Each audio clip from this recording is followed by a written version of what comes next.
Hey, what's going on, everyone? Back actually with another knife review. Finally, I kind of got away from these for a little bit, but I want to jump right back into it. This knife in this review has been kind of looming over my head for quite some time now, and finally got around to it. This is, of course, the Boker Kwaiken, which is by a design from Lucas Burney. So I kind of want to make this video also as a reminder to myself to stop buying stupid knives that you don't need. So hopefully, when I get that itch, I will watch this video and be reminded. The details on this knife, so it's actually classified as a, quote, neo-Japanese design. So there you go. If you're looking for a neo-Japanese design, look no further. It is an 8.375 overall length. The blade is 3.5 inches. It features VG10 steel, carbon fiber handles, copper bolsters. It weighs an extremely hefty 5.38 ounces. The MSRP is 150 doll hairs, and it features, I had to write this down, the Icoma Korth bearing system. So these are caged bearings. I have not taken this knife apart. I will probably do it when I'm bored over the next couple of days. But those are the details. We're gonna kind of go into some of my observations. I've owned this knife for quite a while now, actually, and I do like what it looks like. At the time, and I still am kind of a huge fan of this like crushed carbon fiber mash on the handles kind of thing. But at the end of the day, it's a knife that looks cool. I don't know how usable it is, but we're gonna discuss some of it here. All right, before we jump into it, I wanted to do a few comparisons. So here is the Kwaiken as compared to a Spyderco Shaman, and I'll throw, we'll kind of tag team this thing. Here's a Spyderco PM2 right above it. Looks like that. Also, I just had this in my pocket. So McNeese PM 3.5 in MagnaCut. Looks like that. And then finally, we're going to compare it to a Berg Bottle Butcher. Looks like that. As an aside, I want to make a shameless plug. These Berg Bottle Butchers are absolutely awesome. Like, check out how thick that is. They come with a really cool Kydex sheath. They are super good at opening beverages. So there's that. And usually before I review a knife, I'll certainly try to carry it, get some feedback, try to look things up online, what are other people saying about it, because I want to try to make my review a little bit different. One of the notes that I actually put down in my notebook was stop buying stupid knives you will never use. And that's kind of how I feel about this knife. You pick it up, the ergonomics are definitely off. I do, as I've said in other videos, I have huge hands, but still, I don't I don't really know what I would ever use this for, to be completely honest with you. I loved the carbon fiber, loved how it contrasted the copper, and I was sold. I think I paid $70 for this thing, which looking back, I'm like, man, I should have saved that $70 for anything else.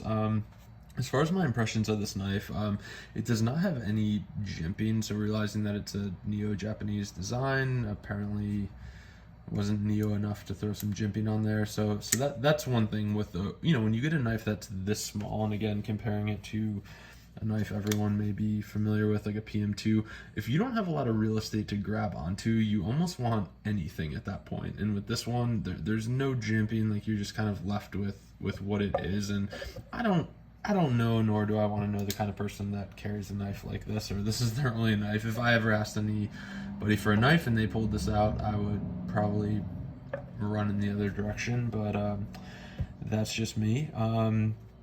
So we have a very small handle design, super slim. I think the action, so this is running on caged bearings, and the action's okay, but what I kind of found was, with the action, if you do flick this kind of hard, the lockup is extremely late. Again, I'm not ever gonna bet my life on this knife or anything like that, but it's something worth mentioning there.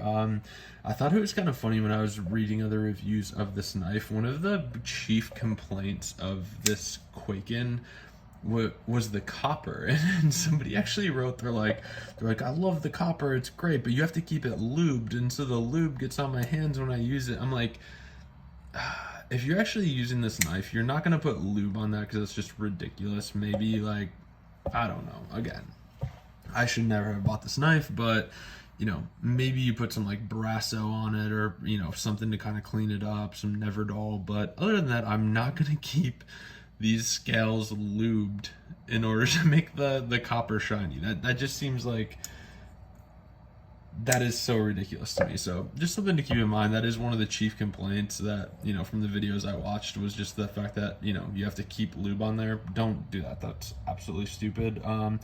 The other thing, speaking of stupid things, this thing is stupid heavy. Again, at 5.38 ounces.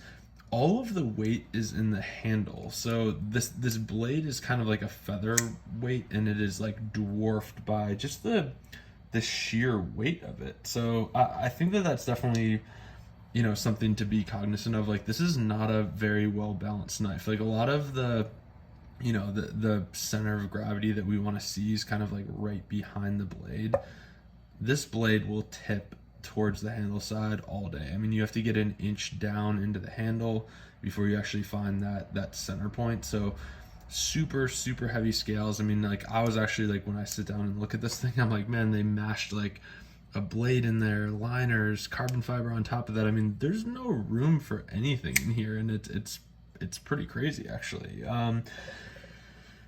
Yeah, in conclusion, I just want to make this a very quick overview. This is a great knife to buy after you've had a couple beers. I will probably have to eat this one. I don't know. I don't know what to do with it. If anyone's interested in it, please hit me up. I'm certainly, you know, not carrying it, not using it, whatever. I mean, I think when you get into these like Bokers, and, you know, God, if I ever spent $150 on this thing, I'd really be kicking myself. But for $150, there's just so many other great usable knives out there, and I look at this as kind of like a novelty. Like, this reminds me of something you get in like Smoky Mountain Knife Works when you were 10 years old, and you're like, Dad, can I please get this knife? This thing's gonna be awesome. And then he's like, shut up, use your buck 110. And you kind of look back and you're like, man, the old man was right. So just kind of keep that in mind. Like, I don't know, I mean, it's a nice looking knife. If you're trying to take a bunch of Instagram pictures, maybe this would be a cool one to throw into your repertoire, but you know, everyone like me would make fun of you. So